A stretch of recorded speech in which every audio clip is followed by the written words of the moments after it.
Hello everyone. Hola a todos y muy buenas tardes, ¿cómo están? Qué gusto ver que este auditorio, este recinto, estas sillas se van llenando con diferentes caras, también con asistentes de otros paneles y sobre todo ver que aquí hay juventud, que es promesa de futuro, cuando estamos teniendo conversaciones relevantes, importantes en el departamento archipiélago de San Andrés, Providencia y Santa Catalina. Yo soy Kathleen May, voy a estar acompañándolos hoy como su maestra de ceremonia en este último panel del día de hoy, el primer día del Foro SILAC 2024. Ahorita nosotros estamos por iniciar este evento, reconociendo la importancia de la ciencia abierta en el cierre de brechas y la atención de desafíos planetarios y socioeconómicos. Nosotros le damos inicio a esta temática, que es desafíos regionales para la implementación de la recomendación de ciencia abierta. Nuevamente, gracias a quienes nos han estado acompañando desde la mañana. La idea es que este espacio pueda permitir afianzar los conceptos y retos para impulsar una ciencia abierta, más abierta, accesible, transparente para todas y para todos. A quienes están aquí, nuevamente les hago la invitación, por favor, compartan sus fotos, sus videos, sus clips a través de las redes sociales que manejen y estamos utilizando dos hashtags. Uno es SILAC 2024 y el otro es Ciencia que Dialoga. Si yo le pregunto a alguno en este momento, ¿cuál es el hashtag? ¿Me lo pueden repetir? ¿Cuál? Exacto. Bueno, muchas gracias. Estamos poniendo atención. Eso es bueno, eso es bueno. Para darle inicio a este diálogo, me da mucho gusto darle la bienvenida a los invitados que no solamente están representando varios sectores, sino varios países y van a estar compartiéndonos su visión sobre la temática que vamos a discutir. Yo voy a ir invitándolos a cada uno para que vayan subiendo al panel y nosotros, pues ustedes me van a ayudar, a acompañar, a darles la bienvenida con un fuerte aplauso. Entonces empezamos primero dándole la bienvenida a nuestra ministra de Ciencia, Tecnología e Innovación de Colombia, Yesenia Olaya Requene.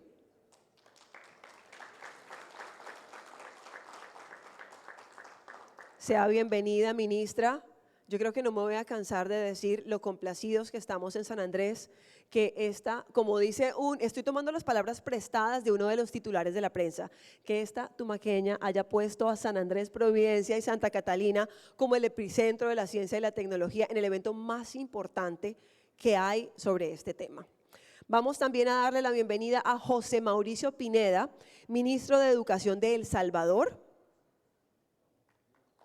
¿No? Ok. Tenemos a Robinson Zapata, presidente del Consejo Directivo de la Referencia. Ok, parece que tenemos entonces de pronto, ¿no está? ¿Alguien que lo reemplace?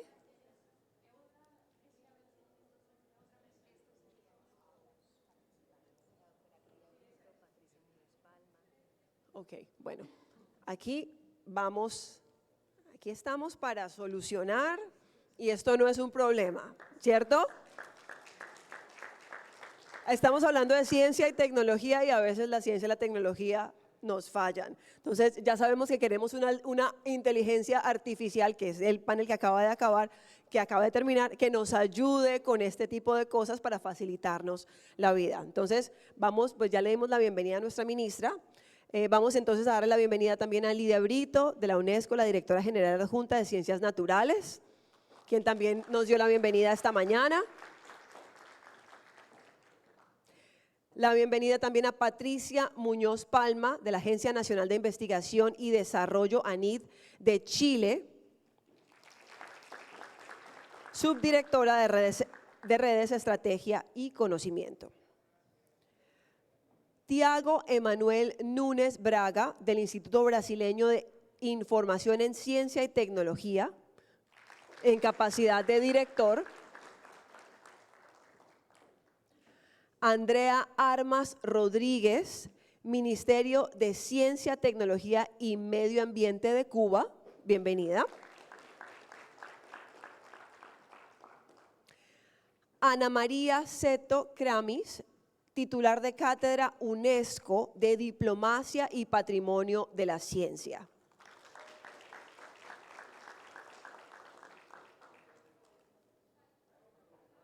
Por aquí.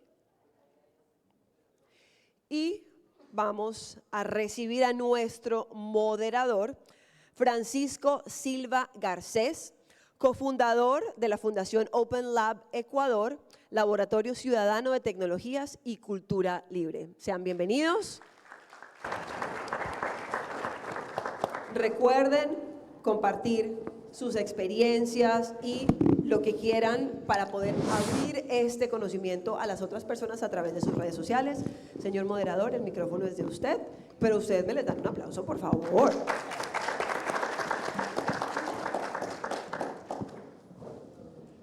Bien, muchísimas gracias primero por esta invitación y el honor de estar aquí sentados con este maravilloso panel para hablar sobre un tema que nos apasiona muchísimo, que es la ciencia abierta y todos estos desafíos que nos toca día a día, pues, tratar de sortear para lograr una ciencia abierta. Como soy de organización de la sociedad civil, pues voy a hacer lo que siempre hacemos, romper un poco el protocolo. Entonces, hace 2 meses aproximadamente, estuvimos desarrollando unos talleres que les denominamos Diálogos con la Comunidad Latinoamericana de Ciencia Abierta. Y estuvimos conversando sobre algunas cosas, sobre qué cosas hemos logrado, qué diálogos hemos tenido y hemos materializado, qué barreras hemos sorteado y cuáles han sido esas estrategias. Y todas estas discusiones que tuvimos con alrededor de 20 más personas de 8 países, Argentina, Brasil, Chile, Colombia, Ecuador, México, Panamá, Venezuela, pues hemos decidido traer esas ideas acá a este espacio, a esta mesa. Surgieron 8 temas. Vamos a tomar 3 en honor al tiempo, que creemos que son los más importantes. Y uno de ellos, pues tiene que ver, no sé si se lo imaginarán, pero es la barrera más grande para poder hacer lo que dice en la pantalla, la ciencia para el desarrollo sostenible. Los modelos de evaluación. Los 3 temas van a ser transformación de los sistemas de evaluación, infraestructuras y sostenibilidad financiera para las infraestructuras tecnológicas, para las infraestructuras relacionadas a la ciencia abierta particularmente, y el rol de las comunidades de práctica en la sostenibilidad de las iniciativas de ciencia abierta. Esos son los 3 temas que vamos a priorizar ahora. Entonces vamos a empezar por el primero. Los sistemas de evaluación actuales suelen priorizar ciertas métricas que ya las conocemos, ¿no? Índice H, factor de impacto, que las revistas deben estar en Q1 y demás. Y vemos que esto limita el reconocimiento de las prácticas de ciencia abierta, que esto limita de manera significativa que la ciencia contribuya al desarrollo sostenible. Este enfoque de evaluación nos genera ciertas dependencias con las editoriales comerciales, nos genera ciertas dependencias a situaciones que nos transgrede las motivaciones, las reales motivaciones que queremos para hacer ciencia. En este sentido,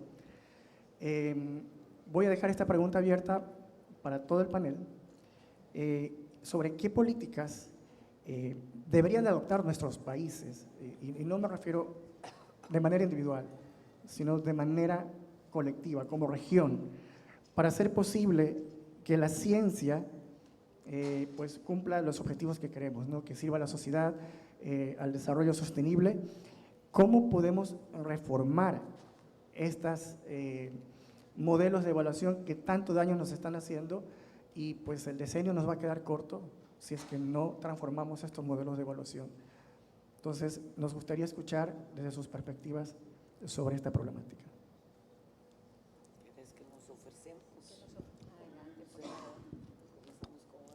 Vamos con Patricia.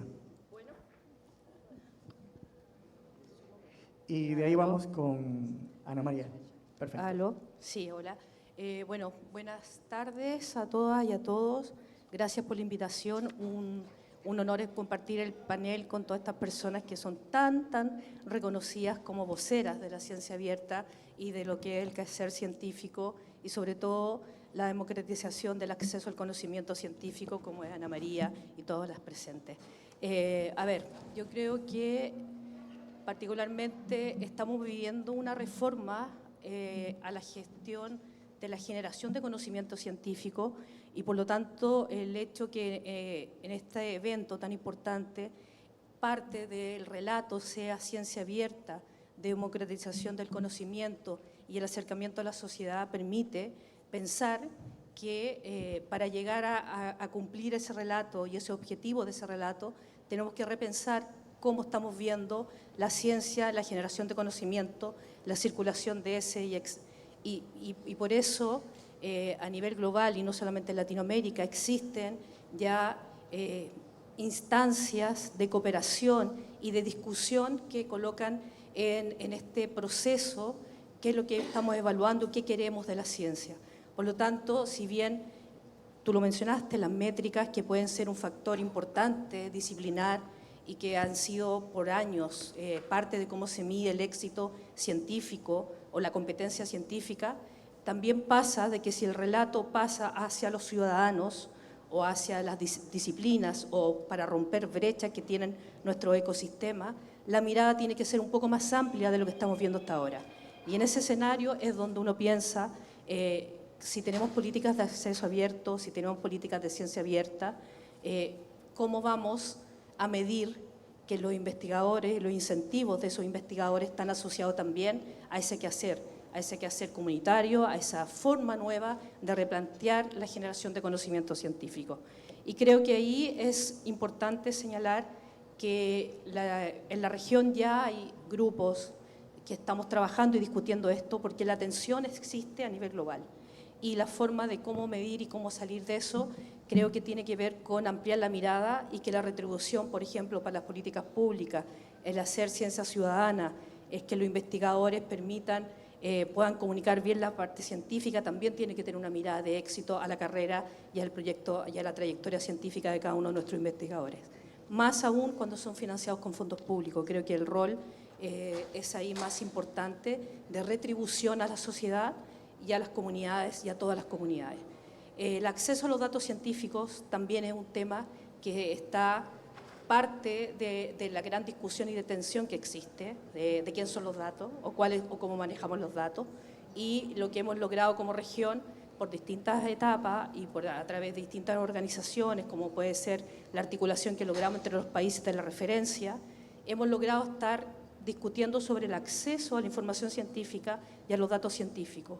Pero ¿qué pasa con la medición, los indicadores sobre ese acceso, sobre cómo se usa, se explota y cómo hacemos circular ese material que está por ahora de buena manera depositado, que está estructurado, etcétera, pero el doble uso de eso también implica cuáles van a ser los insumos para medir el proceso de investigación de cualquier investigadora, investigador o de cualquier país en términos de producción científica y resultados científicos.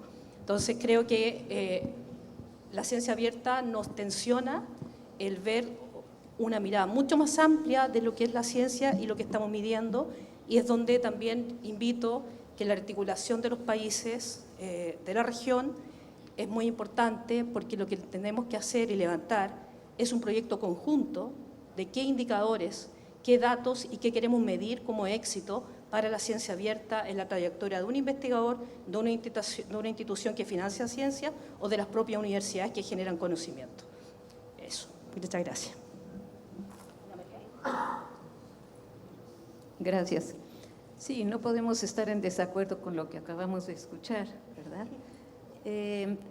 Hay que ir un poquito atrás en la historia y recordar cómo es que se introdujeron estos sistemas, modelos, criterios de evaluación, que nos vinieron de fuera, o sea, los heredamos, los adoptamos críticamente, por decirlo en pocas palabras. en los años 80 se crearon los primeros sistemas nacionales de investigadores, que eran unos sistemas de evaluación cuya finalidad era sobre todo elevar la productividad de la ciencia en nuestros países. Y digamos, influidos por un modelo industrial de competitividad y de productividad. Y caímos, nuestros sistemas, nuestros ONCIDs cayeron y nos empezaron a evaluar así. Sí, cierto, se aumentó la productividad, el número de artículos publicados y nunca se evaluaron los impactos a la larga.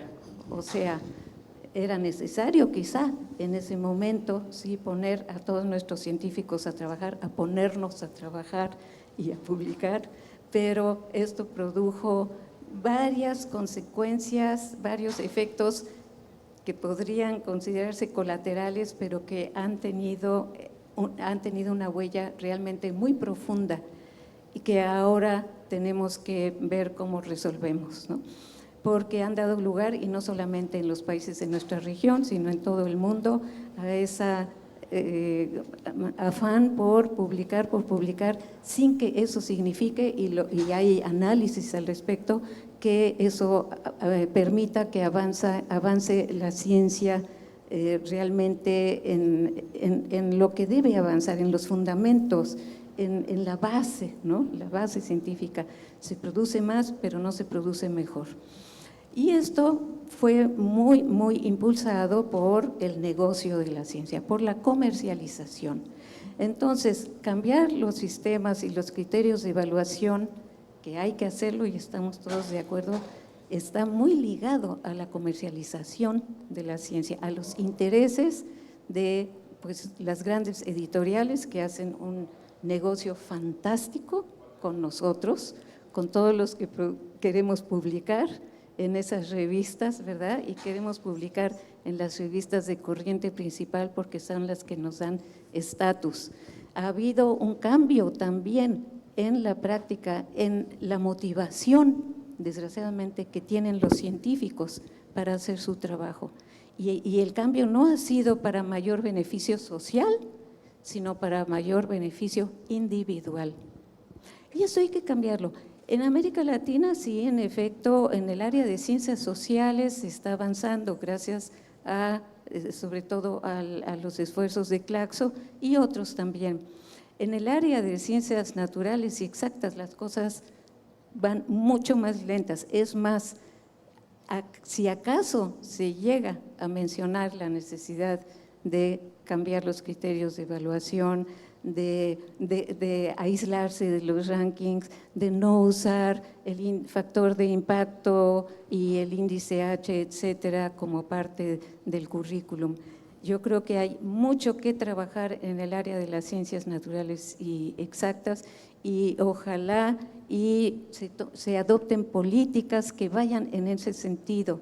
Es muy importante, si no hay cambios al nivel de los ministerios de las políticas gubernamentales, nuestros investigadores no van a cambiar de actitud y a veces no es suficiente con eso, porque hay una resistencia, precisamente porque se le da tanto valor, no valor de uso, sino valor de cambio a nuestra producción y porque nuestros investigadores y los que ahora nos evalúan ya están habituados a esa práctica.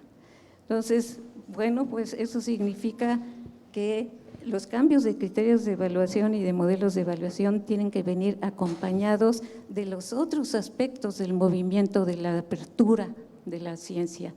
Tenemos que sacar a los científicos de su nicho de confort, ¿verdad?, en donde lo que más interesa es el ingreso personal, ¿verdad?, porque además está asociado, desgraciadamente, la evaluación a las primas, ¿verdad?, al ingreso y a las becas y al salario, a los proyectos de financiamiento, etcétera, y sacarlos también de la idea de que lo que importa es el beneficio personal, el estatus individual.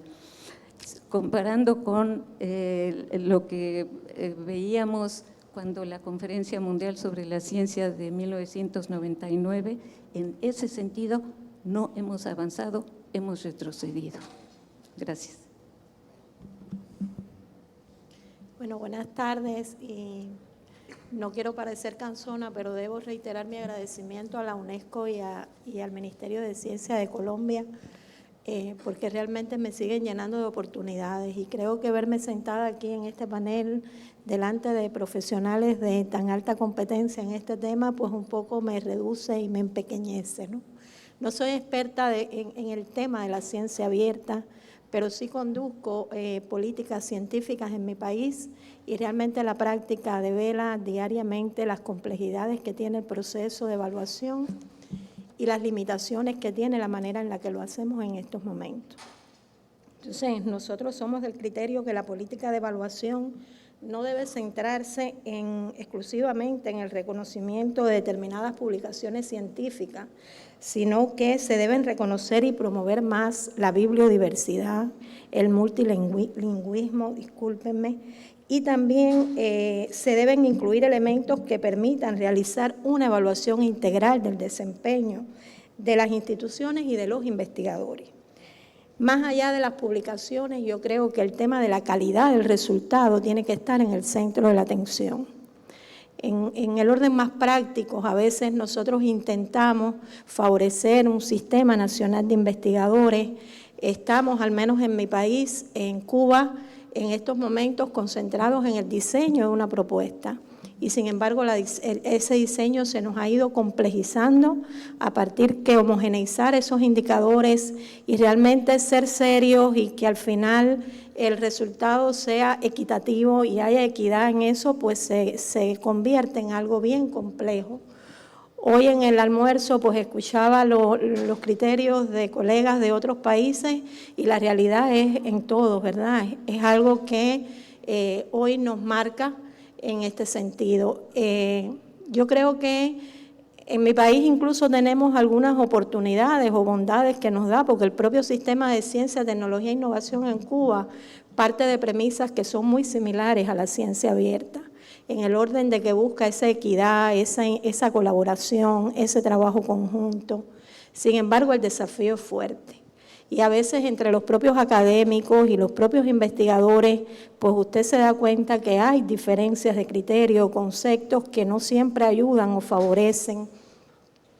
Y enaltecer las revistas o las publicaciones que se le ha dado una mayor jerarquía, pero que también en el orden económico y financiero son más difíciles de acceder, sobre todo para países que su situación económica es desfavorable, como es el caso nuestro, pues se convierte hoy en un gran problema. Yo coincido con las colegas y yo creo que estamos llamados a, de alguna manera, proyectarnos en definir indicadores, pero las políticas tienen que ser bastante regionales y globales.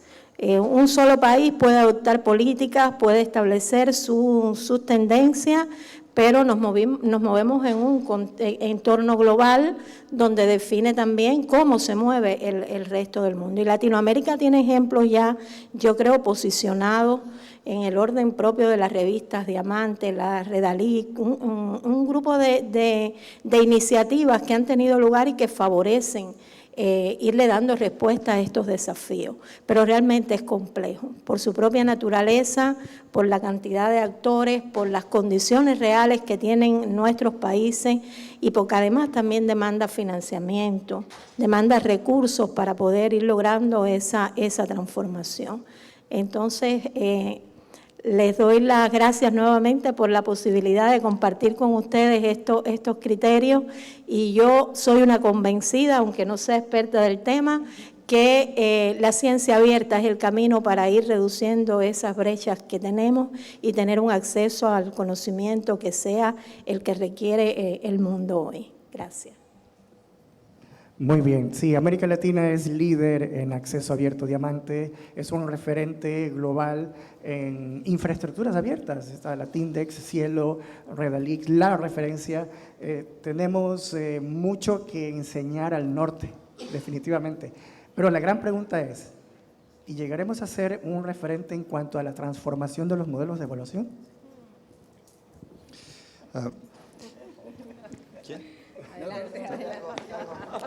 Gracias. Sí.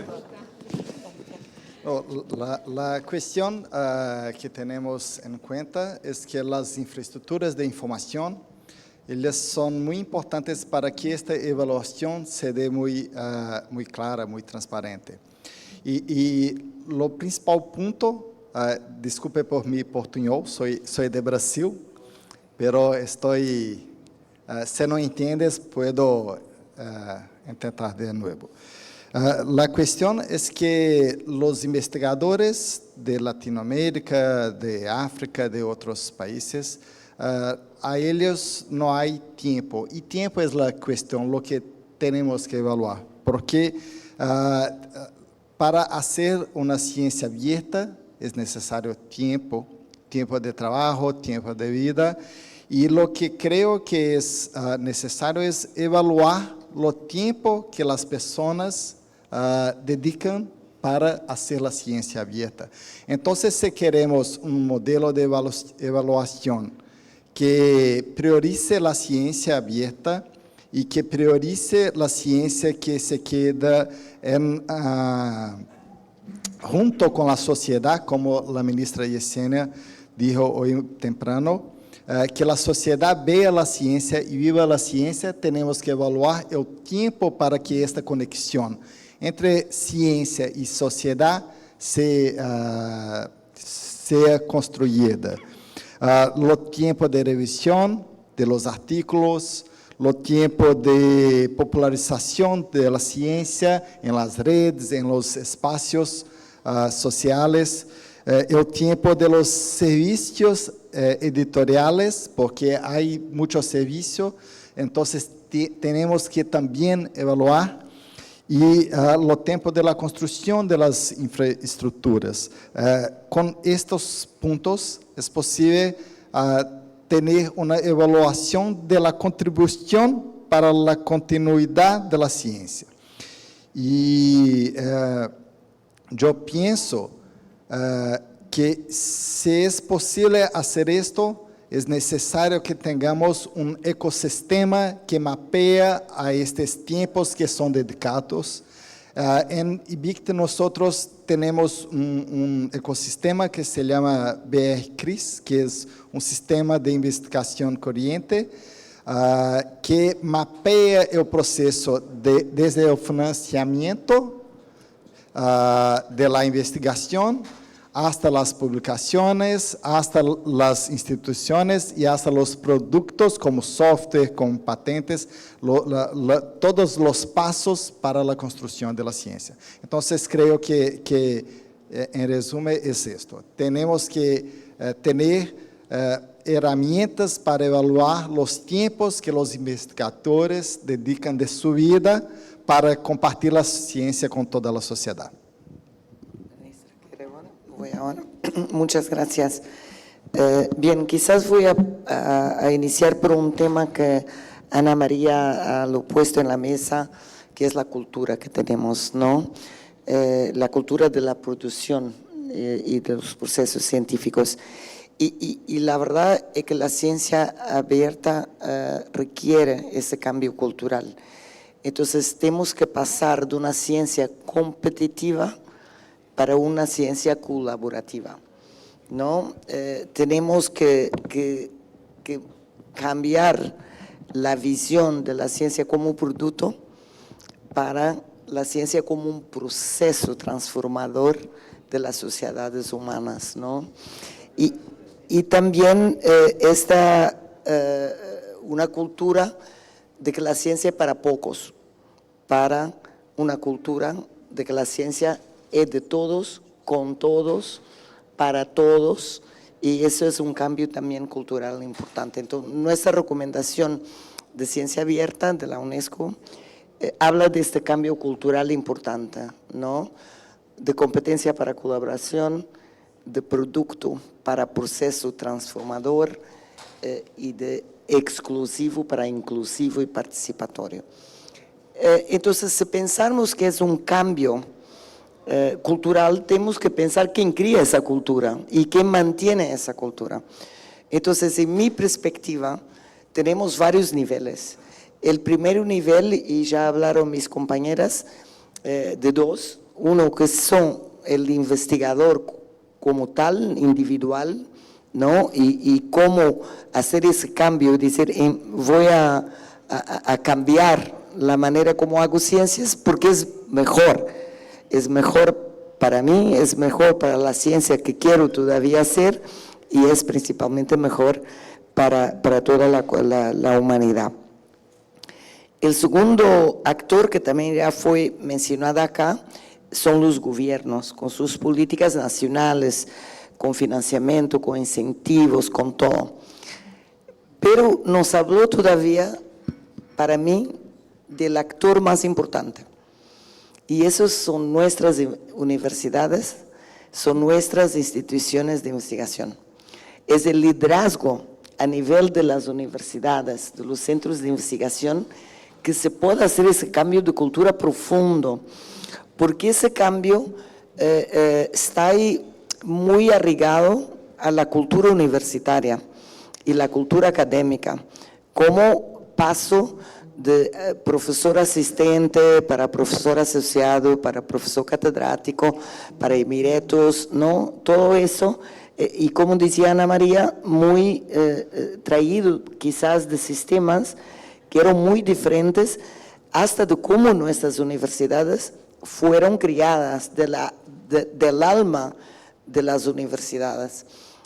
Para mí el manifiesto de Córdoba, que tiene más que 6 años, que es propiedad intelectual de la UNESCO en términos de patrimonio de información, de memoria del mundo, muestra cómo a más de 6 años esta región decidió que el conocimiento y que la educación superior era un bien común, era un derecho humano, ¿no? Y las universidades fueron construidas en esta perspectiva, pero cuando más tarde, décadas después, viene un sistema de producción, de competitividad, de competencia, de cómo que no juega con la misión que tenemos en esta región. Y es por eso que para mí América Latina es siempre muy inspirador. La primera declaración de la región y del mundo sobre ciencia abierta fue en Panamá, en CILAC 2018, Ana María, con referencia, con Latindex, etcétera, antes mismo de la recomendación mundial de la UNESCO en 2021.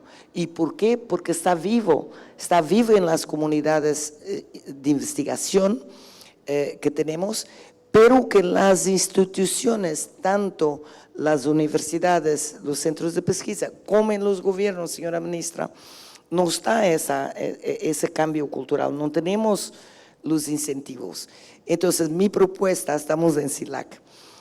CILAC tiene una componente, un pie, digamos, de actores, que es el Foro de Rectores de América Latina y el Caribe. Estamos acá en CILAC. Y por eso a UGM es un miembro organizador de CILAC desde 2016. Vamos a hacer una espera, vamos a hablar con estos rectores. No está, nadie acá no es rector, pero teníamos que estar acá, porque las instituciones tienen un papel fundamental en los cambios culturales. No podemos hacer el cambio cultural simplemente con los investigadores o simplemente con los gobiernos.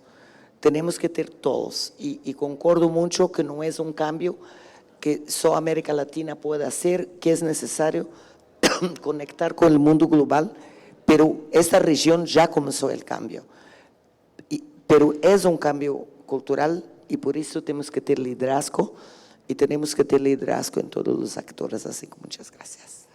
Bien, sobre el cambio cultural, en esos 3 niveles yo agregaré un 4º nivel, que tiene que ver con la ciudadanía. Nosotros estamos discutiendo sobre esta gran barrera que son los modelos de evaluación, pero nosotros entendemos en la problemática, nosotros sabemos qué está sucediendo por detrás de bambalinas de la producción científica, pero la ciudadanía no entiende esto. Y la ciudadanía es quien debe pedir cuenta de qué se está haciendo con los recursos públicos para la investigación. ¿Estamos beneficiando a la sociedad o estamos beneficiando a las editoriales comerciales? Si la sociedad en general está consciente de esta problemática, pues nos tocaría la puerta para decirnos dónde están los cambios. ¿Qué piensa, ministra? Bueno, muchas gracias a nuestros colegas. Me relaciono con cada una de las posturas que ustedes han puesto en esta mesa de debate. Creo que los desafíos son realmente profundos, involucran el cambio cultural, el cambio con la ciudadanía, las instituciones de educación superior y sobre todo replantear la pregunta ¿para qué generamos conocimientos y para quiénes? Cuando llegamos al Ministerio de Ciencias en Colombia, es un ministerio relativamente nuevo, anteriormente éramos un departamento administrativo de Ciencia, Tecnología e Innovación. Lo primero que hicimos fue analizar hacia dónde se ha ido la inversión en ciencia, tecnología e innovación. ¿Qué tipo de proyectos ha financiado el ministerio a las comunidades científicas y académicas y cuáles son los resultados? Haciendo todo el rastreo, encontrábamos justamente que gran parte de los proyectos que se han financiado dejan como resultados la publicación de un artículo científico en revistas indexadas.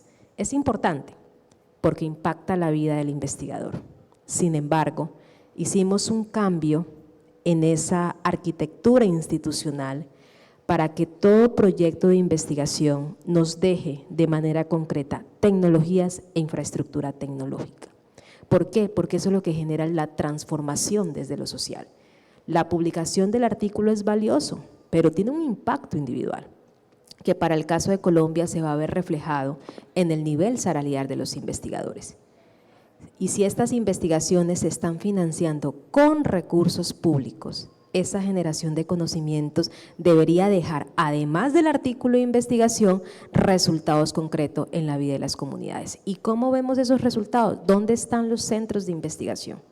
La infraestructura, las facultades de ciencias básicas, las tecnologías. Cuando vamos a la Colombia rural encontramos un campesinado empobrecido, no tienen la herramienta tecnológica para transformar sus productos.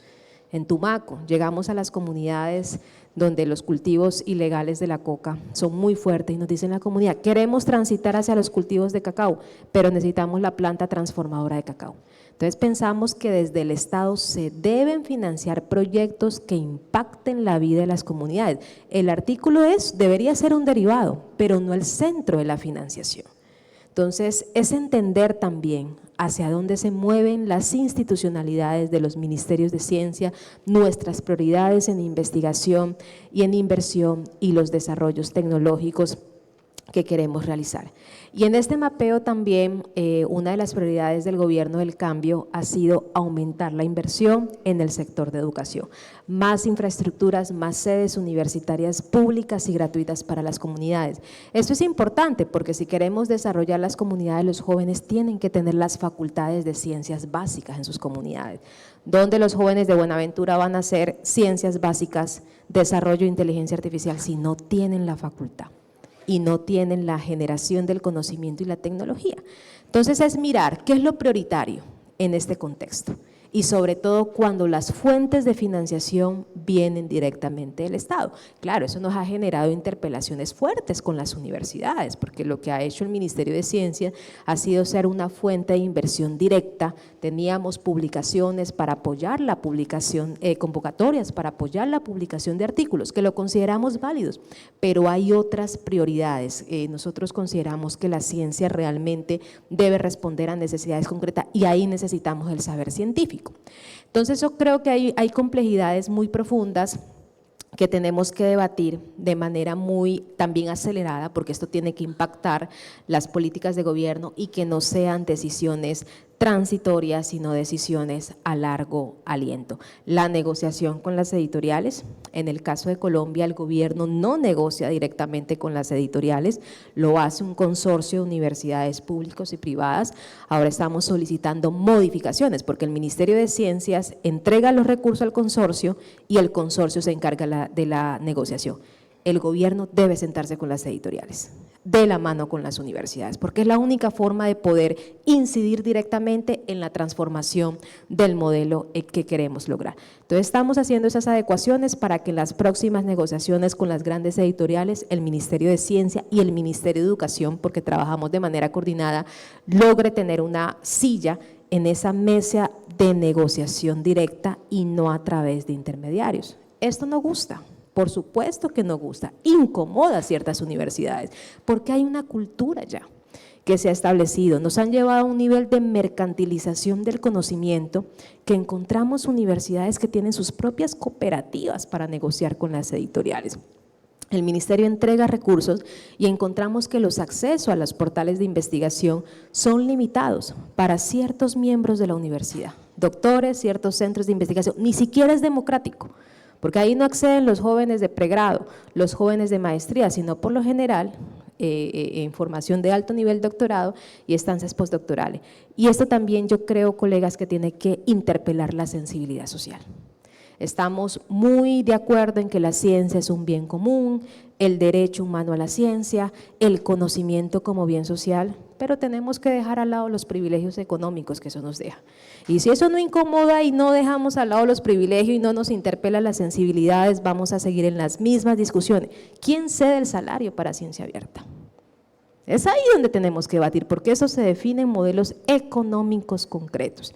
Y por supuesto que es difícil ceder privilegios. Hay que buscar otras alternativas de que el conocimiento sea valorizado de otra manera, pero no dentro de un sistema voraz y mercantil como el que tenemos, ¿no? Nosotros estamos ahorita viviendo reformas importantes a nivel de educación. En Colombia, el Ministerio de Educación entra a revisar el decreto 1279, que es el decreto que otorga puntos a la investigación científica de alto nivel, porque encontramos en las universidades investigadores con unos salarios exorbitantes, mientras que el profesor de hora cátedra está gota a gota obteniendo un salario mensual. Entonces esas equivalencias son parte de la inequidad.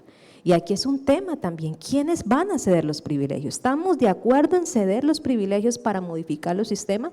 Entonces, si no hay un proceso fuerte de sensibilización social hacia el otro, con estas nuevas generaciones que se van a enfrentar a un sistema cada vez más depredador, si nosotros no tomamos medidas sobre el presente, la competitividad para acceder a una plaza académica está mediada por cuántas publicaciones de alto nivel, quiénes te citan, en qué lugares te citan. ¿Y qué pasa entonces con las regiones? ¿Qué pasa con los territorios empobrecidos? ¿Qué pasa con las universidades públicas que tienen serios endeudamientos y están en procesos profundos de precarización laboral y económica? Entonces yo creo que es el momento de poder hablar de manera muy abierta, ciencia abierta, diálogo abierto sobre estos temas, analizar las dimensiones económicas, las afectaciones a los proyectos de vida personales, familiares y colectivos, y desde ahí poder hacer las transformaciones. Si esto no pasa por mover lo económico, no se cambia el sistema. La base estructural de las publicaciones es la economía que se mueve ahí, y es un sistema transnacional. Entonces ahí tenemos importantes interpelaciones al sistema, pero también la posibilidad, como señalaban las colegas, de poder construir otros modelos alternativos y otras perspectivas económicas que logren generar otras dinámicas de movilidad, tanto del capital humano, de las capacidades de investigación, como de las inversiones que se hacen en esta materia. Gracias. Gracias, ministra. Bien, otro de los temas recurrentes en estos talleres que tuvimos con la comunidad era sobre la sostenibilidad. Dos aspectos: la sostenibilidad financiera de las infraestructuras para la ciencia abierta y también la sostenibilidad de las iniciativas y los procesos de ciencia abierta. En el primer ámbito, bueno, sabemos que la realidad de nuestros países es diversa, es distinta, ¿no? Y la falta de financiación estable y la abundancia, en muchos casos, son palabras de la comunidad, ¿no?, de gobiernos inestables, pone en riesgo la continuidad de las iniciativas, especialmente en contextos de crisis económica. ¿Qué podemos hacer como región para garantizar la sostenibilidad de las infraestructuras tecnológicas o de las infraestructuras en general de ciencia abierta que tenemos? Esa es la primera. Y la otra es la sostenibilidad de las iniciativas de ciencia abierta.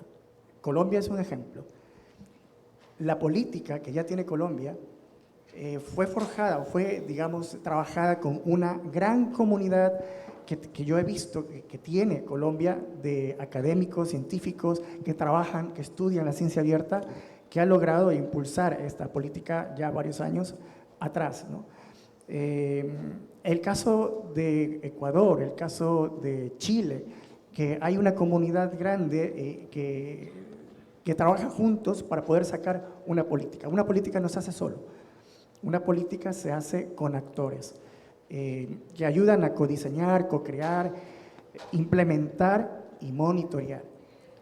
Y la tesis en esta, digamos, diálogos con la comunidad es que una política de ciencia abierta no puede ser posible si no existe una comunidad en todos los niveles, una comunidad, llamémosle, de práctica, de ciencia abierta, institucional, local, regional, nacional, en todos los niveles que pueda soportar el proceso y la sostenibilidad de las iniciativas de ciencia abierta. ¿Cómo hacemos para reconocer a estas comunidades de prácticas? ¿Cómo hacemos para generarlas? Porque ahora que conversábamos, tras bambalinas decían, sí, pero no es el caso de todos los países. No en todos los países existen comunidades de prácticas de ciencia abierta. ¿Cómo hacemos entonces para generarlas, para apoyarlas, para reconocerlas? Y acá también se necesitan recursos.